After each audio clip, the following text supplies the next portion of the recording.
पहले भी कदम उठाया जा सकता था, लेकिन आपने दोनों ही सवालों पर थोड़ी सी कन्नी काटी। स्पष्टता से बोलिए, आप चाहते हैं अनुच्छेद 370 हटे, हाँ या ना? हटा रहे मतलब उसको आप बहाली की वकालत नहीं करेंगे। दूसरी बात, ये जो आप कह रहे हैं कि विभाजन हुआ, तो क्या आप चाहते हैं कि लद्दाख को फिर से जोड़ा जाए?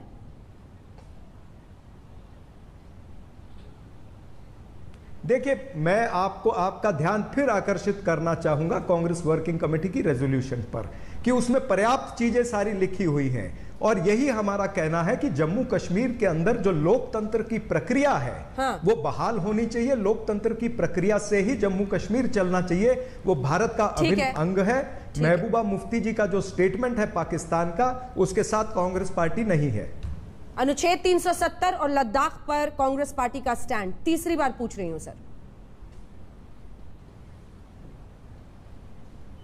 नहीं तो हमने तो कहा ना, जो इन्होंने डिवीजन किया है, जो यूनियन टेरिटरी बनाई है, वो नहीं होना चाहिए। नहीं, हमने तो फुल राज्य का दर्जा मांगना अलग चीज है।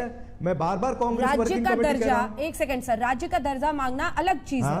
आपने कहा विभाजन कर दिया है, आप क्या चाहते हैं कि लद्दाख वापस जुड़े?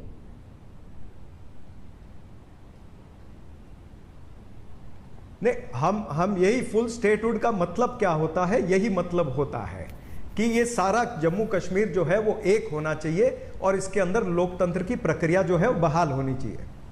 चलिए ठीक है, मैं लौटूंगी इस पर, लौटूंगी। ताहिर सईद साहब, देखिए मुझे पता है कि पाकिस्तान वाले बयान पर मैं सवाल पूछूंगी तो आपको गुस्सा आएगा, लेकिन ये सवाल है ना कि भागीदारी ही लक्ष्य है या फिर सत्ता लक्ष्य है? क्योंकि अगर सत्ता लक्ष्य है तो फिर पाकिस्तान को एक उसका स्टेक मानते हुए पाकिस्तान का नाम आने की जरूरत नहीं थी। पाकिस्तान का जिक्र जब महबूबा मुफ्ती ने किया तो जाहिर तौर पर उन्हें भी एहसास होगा कि जो लोग उस आतंकी मुल्क से परेशान हैं वो कितने आहत होंगे। ताहिर सईद साहब, और देखिए पल्ला झाड़ लिया फारूक अब्दुल्ला ने, उनका तो हम तो अपने वतन के पीएम से बात करने आए हैं, हमें पाकिस्तान से कोई मतलब नहीं है। अंजना जी मुझे पाकिस्तान के शब्द सुनने पर गुस्सा क्यों आएगा, या आप मुझे पाकिस्तान के बारे में सवाल पूछेंगी तो मुझे उस पर गुस्सा क्यों आएगा? या आपकी गलतफहमी है तो आप गलतफहमी दूर कीजिए, आप कोई क्वेश्चन पूछिए, मैं आपके शो में आया हूं, मैं आपके हर सवाल का जवाब दूंगा। लेकिन मैं उम्मीद करूंगा कि आप मेरे सवाल का अच्छे से जवाब सुनेंगे, आप बीच में क्वेश्चन नहीं करेंगे, या कोई मुझे दूसरी तरफ से कोई मुझे इसका बाधा नहीं रखेगा जो मैं बात कहना चाहता हूँ। देखिए, जहां तक पाकिस्तान के साथ हमने बात की, जो हमने कहा कि पाकिस्तान के साथ डायलॉग होना चाहिए, मुझे आप एक बात बताइए, क्या भारत के जो विदेश मंत्री हैं, क्या उन्होंने जगह जगह पर जाकर ये नहीं कहा कि Jammu Kashmir is a bilateral issue?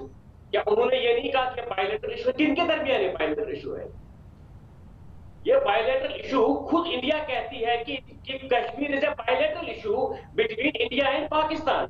ये तो हम नहीं कहते हैं ना, इसलिए हमने कहा आप इंटरनल लेवल पर डायलॉग कर रहे हैं, आप एक्सटर्नल लेवल पर भी डायलॉग कीजिए। पंडित नेहरू जी से लेकर प्रधानमंत्री मोदी जी तक सभी प्रधानमंत्रियों ने, सभी सरकारों ने डायरेक्टली और इनडायरेक्टली कश्मीर पर पाकिस्तान से बात की है और कर रहे हैं। बैक चैनल्स के through, one way other way बात हो रही है। इसीलिए एज ए पॉलिटिकल पार्टी ये हमारा हक बनता है। ये देखिए, हमारे एज ए पॉलिटिकल पार्टी हमारी अपनी एक राय। आपने अपनी बात कह ली। एक लीडिंग सवाल है इससे, पाकिस्तान का क्या स्टेक देखते हैं आप जम्मू कश्मीर में? आप ही से बात करेंगे, आप अपनी बात पूरी कीजिएगा। पाकिस्तान का क्या स्टेक है कश्मीर में साहब? ये डिसाइड तो गवर्नमेंट ऑफ इंडिया को करना है, जो बार बार कहते हैं कि ये बायलैटरल इशू है। अरे वकालत आप कर रहे हैं पाकिस्तान से बातचीत की, पाकिस्तान की बात पर आप आहत नहीं होते, अच्छी बात है आप खुश होते हैं, लेकिन मेरे सवाल का तो जवाब दीजिए ना। क्या